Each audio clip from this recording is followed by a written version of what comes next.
નમસ્કાર મિત્રો, સ્વાગત છે તમારું અમારી યુટ્યુબ ચેનલમાં। તો મિત્રો, આજના વિડીયોમાં આપણે ચર્ચા કરીશું મુખ્યમંત્રી પાક સંગ્રહ સ્ટ્રક્ચર યોજના વિશે, એટલે કે વાડીએ ગોડાઉન બનાવવા માટેની સહાય આપતી યોજના વિશે। ખેડૂતોએ પોતાની વાડીએ પાક સંગ્રહ માટે જો ગોડાઉન બનાવવું હોય તો આ યોજના અંતર્ગત ₹75,000 સુધીની સહાય આપવામાં આવે છે। યોજના વિશે આપણે તમામ પ્રકારની માહિતી એક જ વિડીયોમાં મેળવશું, પરંતુ તે પહેલા વિડીયો ગમે તો લાઈક અને શેર કરી દેજો। ચેનલમાં નવા હોય તો ચેનલને સબસ્ક્રાઇબ કરી દેજો। તો ચાલો મિત્રો, વિડીયોની શરૂઆત કરીએ। તો મિત્રો, આ જે ઠરાવ છે તે ગુજરાત સરકારનું જે કૃષિ, ખેડૂત કલ્યાણ અને સહકાર વિભાગ છે તેમના તરફથી જાહેર કરવામાં આવેલું છે। વર્ષ 2024-25 માટે જે મુખ્યમંત્રી પાક સંગ્રહ સ્ટ્રક્ચર યોજના છે, એટલે કે ગોડાઉન બનાવવા માટેની જે યોજના છે તે યોજનાને મંજૂરી આપવામાં આવેલી છે। તો સૌથી પહેલા મિત્રો આપણે ચર્ચા કરી લઈએ યોજનાના મુખ્ય હેતુ વિશે। તો કે મિત્રો, રાજ્યના દરેક વર્ગના ખેડૂતો છે તે કૃષિ પેદાશોનું ઉત્પાદન સારું કરે છે, તેમ છતાં મિત્રો કમોસમી વરસાદ, વાવાઝોડું, અતિવૃષ્ટિ તેમજ અન્ય જે પરિબળો છે તેના લીધે ઉત્પાદનની જે ગુણવત્તા છે તેના પર માઠી અસર જોવા મળે છે। તેમજ મિત્રો લાંબા સમય સુધી પાક સંગ્રહ માટેની કોઈ પણ યોગ્ય વ્યવસ્થા ન હોવાના કારણે પાકનો છે તે બગાડ થતો હોય છે। તો મિત્રો, આ પાક ઉત્પાદનને બચાવવા માટે રાજ્યના ખેડૂતોને ખેત પેદાશોના સંગ્રહની સુવિધા પૂરી પાડવા માટે અને પાક ઉત્પાદનને લાંબા સમય સુધી સુરક્ષિત રાખવા માટે ખેડૂતોને એક ગોડાઉનની જરૂર પડતી હોય છે। તો મિત્રો, અહીં ગુજરાત સરકાર તરફથી પાક સંગ્રહ સ્ટ્રક્ચર યોજના અમલમાં મૂકવામાં આવેલી છે, અને આ જે પાક સંગ્રહ સ્ટ્રક્ચર યોજના છે તે યોજના અંતર્ગત ખેડૂતોએ વાડીએ જો ગોડાઉન બનાવવું હોય, એક સ્ટ્રક્ચર બનાવવું હોય તો સહાય આપવામાં આવે છે। ચર્ચા કરી લઈએ યોજના હેઠળ કેટલી સહાય છે તે ખેડૂતોને મળવાપાત્ર થતી હોય છે। તો કે રાજ્યના દરેક વર્ગના તમામ ખેડૂતોએ પોતાના ખેતર ઉપર સ્પેસિફિકેશન મુજબ પાક સંગ્રહ સ્ટ્રક્ચર એટલે કે ગોડાઉન બનાવવાનું રહેશે। મિત્રો, અહીં ખેડૂતો જે ગોડાઉન બનાવે છે તેની પાછળ જે કુલ ખર્ચ થયેલ છે તે કુલ ખર્ચના 50% લેખી સહાય આપવામાં આવશે, અથવા તો વધુમાં વધુ ₹75,000ની સહાય આપવામાં આવશે। બે રકમમાંથી જે રકમ ઓછી હશે એટલી ખેડૂતોને સહાય મળવા પાત્ર થશે। ચર્ચા કરી લઈએ મિત્રો જરૂરી સ્પેસિફિકેશન વિશે, એટલે કે ખેડૂતોએ કેવી રીતે ગોડાઉન બનાવવાનું રહેશે। તો કે આ યોજના અંતર્ગત જે ગોડાઉન બનાવવાનું છે તે ઓછામાં ઓછું 330 ચોરસ ફૂટ વિસ્તારમાં બનાવવાનું રહેશે। અને મિત્રો, અહીં સ્ટ્રક્ચરની જે છતની મધ્યમ ઊંચાઈ છે, એટલે કે મોગની જે ઊંચાઈ છે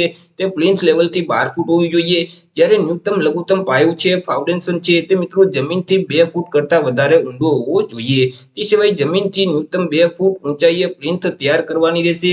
પરંતુ મિત્રો, અમુક એવી પરિસ્થિતિ હોય તો તેવા સંજોગોમાં મિત્રો જે છતની મધ્યમ ઊંચાઈ છે તે ઓછામાં ઓછી 10 ફૂટ હોવી જોઈએ। 10 ફૂટ કરતા જો ઓછી ઊંચાઈ હશે તો તે ગોડાઉન માન્ય ગણવામાં આવશે નહીં। તે સિવાય મિત્રો ગોડાઉનમાં ઓછામાં ઓછો એક દરવાજો અને એક બારી ફરજિયાત તમારે લગાવવાની રહેશે। તે સિવાય ફાઉન્ડેશનથી પ્લિન્થ સુધી તેમજ ફરતી દિવાલોમાં ચણતર કામ કરવાનું રહેશે, અને ફ્લોરિંગમાં પીસીસી પાકું કરવાનું રહેશે। તે સિવાય કોરુગેટેડ ગેલ્વેનાઇઝ્ડ શીટ એટલે કે મિત્રો ગેલ્વેનાઇઝ્ડના જે પતરા આવે, અથવા તો સિમેન્ટના પતરા આવે, અથવા તો જે નળિયા છે તો તેમની છત તમારે ગોડાઉન ઉપર બનાવવાની રહેશે। જો તમે આરસીસી ની છત બનાવવા માંગતા હોય તો ખેડૂત પોતે પોતાના ખર્ચે આરસીસી ની છત છે તે બનાવી શકશે। ચર્ચા કરી લઈએ મિત્રો યોજનાના લાભ વિશે, કે આ યોજનાનો લાભ છે તે કોને કોને મળવા પાત્ર થશે। તો કે આ યોજનાનો લાભ છે તે રાજ્યમાં જમીન ધારણ કરતા તમામ ખેડૂતોને મળવા પાત્ર થશે, એટલે કે તમામ ખેડૂતો આ યોજનાનો લાભ મેળવી શકશે। મિત્રો, અહીં સંયુક્ત ખાતેદાર હોય તો તેવા કિસ્સામાં જે 8 દર્શાવેલ તમામ ખાતેદારો છે તે ખાતેદારો પૈકી કોઈ પણ એક જ ખાતેદારોને આ યોજનાનો લાભ આપવામાં આવશે, અને જે ખેડૂત યોજનાનો લાભ મેળવવા માંગતા હોય તો અન્ય જે ખેડૂતો છે તેમનું સંમતિ પત્રક તે ખેડૂતોએ રજૂ કરવાનું રહેશે। મિત્રો, 8 દીઠ ખાતા દીઠ એક જ વખત આજીવનમાં સહાય છે તે મળવા પાત્ર થતી હોય છે, એટલે કે મિત્રો એક ખેડૂત છે તે આજીવનમાં એક જ વખત આ યોજનાનો લાભ મેળવી શકશે। ચર્ચા કરી લઈએ મિત્રો અરજી ફોર્મ વિશે, કે ખેડૂતોએ યોજનાનો લાભ મેળવવા માટે અરજી કઈ જગ્યાએ કરવાની રહેશે। તો અહીં અરજી છે તે મિત્રો તમારે ઓનલાઈન કરવાની હોય છે। જે આઈ ખેડૂતનું પોર્ટલ છે, iKhedoot.gujarat.gov.in નામની જે વેબસાઇટ છે તે વેબસાઇટ ઉપર જઈ ખેડૂતોએ ઓનલાઈન અરજી ફોર્મ ભરી દેવાનું રહેશે। મિત્રો, વર્ષ 2024-25 માટે અરજી ફોર્મ છે તે 18 તારીખે શરૂ કરવામાં આવશે। 18/6/2024 સવારના 10:30 વાગે ઓનલાઈન અરજી ફોર્મ શરૂ થશે, અને વહેલા તે પહેલાના ધોરણે ઓનલાઈન અરજી ફોર્મ સ્વીકારવામાં આવશે। એટલે કે જે તાલુકાનો લક્ષ્યાંક પૂરો થઈ જશે એટલે તે તાલુકા માટે અરજી ફોર્મ બંધ કરી દેવામાં આવશે। અરજી ફોર્મ ભરી અને તેની પ્રિન્ટ આઉટ તમારે કાઢી લેવાની રહેશે, તેમાં સહી અને અંગૂઠાનું નિશાન કરવાનું રહેશે, અને અરજી ફોર્મની પ્રિન્ટ તમારી પાસે જ રાખવાની રહેશે જ્યાં સુધી મિત્રો તમારા તાલુકામાં આવેલી જે ખેતીવાડી વિભાગની કચેરી છે ત્યાંના અધિકારી અથવા તો મિત્રો ત્યાંના જે કર્મચારી છે તે તમારી પાસે અરજી ફોર્મની પ્રિન્ટ ન માગે ત્યાં સુધી અરજી ફોર્મની પ્રિન્ટ તમારી પાસે જ રાખવાની રહેશે। મિત્રો, અહીં બાંધકામની મંજૂરી, પૂર્વ મંજૂરી મળ્યા પછી તમારે બાંધકામ છે તે કમ્પ્લીટ કરવાનું રહેશે નિયત સમય મર્યાદામાં, અને નિયમ અનુસાર તમારે ગોડાઉનનું બાંધકામ કરવાનું રહેશે। તમે જ્યારે ગોડાઉનનું બાંધકામ કમ્પ્લીટ કરશો એટલે ત્યાર પછી મિત્રો અહીં જે ખેતીવાડીના અધિકારી છે તે તમારી પાસે અરજી ફોર્મની પ્રિન્ટ માંગશે। ત્યારે મિત્રો તમારે અરજી ફોર્મની પ્રિન્ટ સાથે તમામ ડોક્યુમેન્ટ એટેચ કરી અને તમારી ખેતીવાડી વિભાગની જે કચેરી છે તમારા તાલુકાની ત્યાં તમારે તે અરજી ફોર્મ સબમિટ કરી દેવાનું રહેશે। અરજી ફોર્મની સાથે કયા કયા ડોક્યુમેન્ટ એટેચ કરવાના રહેશે તો કે અહીં જે ખેડૂત છે તે અનુસૂચિત જાતિ અથવા તો અનુસૂચિત જનજાતિના હોય તો ત્યારે મિત્રો જે જાતિનું પ્રમાણપત્ર છે તેની નકલ આપવાની રહેશે। તે સિવાય મિત્રો બેંક પાસબુકની નકલ અથવા તો રદ કરેલ ચેક અરજી ફોર્મની સાથે જોડવાનું રહેશે। સંયુક્ત ખાતેદાર હોય તો અન્ય ખેડૂતોનું સંમતિ પત્રક બાંહેધરી પત્રક આપવાનું રહેશે।